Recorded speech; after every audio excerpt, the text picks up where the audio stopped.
हातभट्टीवर कारवाई होत नसेल तर तिला सरकारी मान्यता द्या, केंद्रीय मंत्री रामदास आठवले यांचा सरकारला इशारा।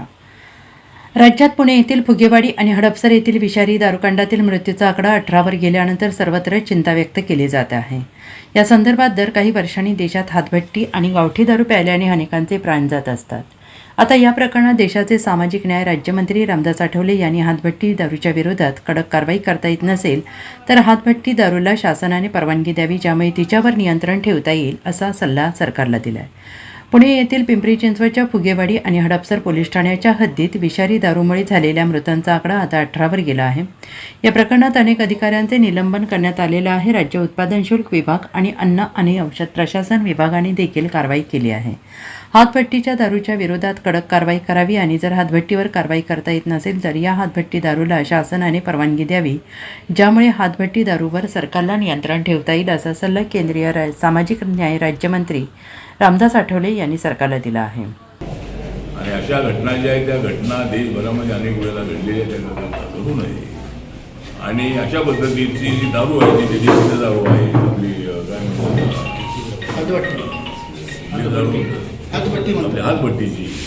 हातभट्टीची दारू आहे। हातभट्टीची दारूच्या संबंधामध्ये सरकारने निर्णय घेणं अत्यंत आवश्यक आहे आणि हातभट्टीची दारू बंद होणं हे अत्यंत आवश्यक आहे। तर त्यासाठी मला वाटतं की अशा कोणत्याही ठिकाणी कोणतं रसायन वापरतात काय लक्षात येत नाही आणि अनेक वेळेला अनेक लोक आतापर्यंत शेकडो लोक त्यामध्ये त्यांचा मृत्यू झालेला आहे।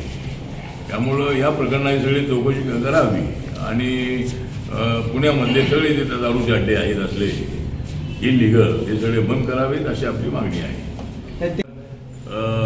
हातभट्टीची दारू किती वेळेला बंद केली तरी पिणारे सुद्धा हातभट्टीची दारू त्यांना परवडणारी आहे। त्यामुळं पिणारे लोक कुठूनही जाऊन पितात आणि इकडं पोलिसांनी ते धाड टाकली तर आणि दुसऱ्या ठिकाणी दारू दिली जाते, पण तसं होऊ नये यासाठी पोलिसांनी सतर्क राहणं अत्यंत आवश्यक आहे आणि ही हातभट्टीची दारू बंद झाली पाहिजे अशा पद्धतीची आपली मागणी आहे।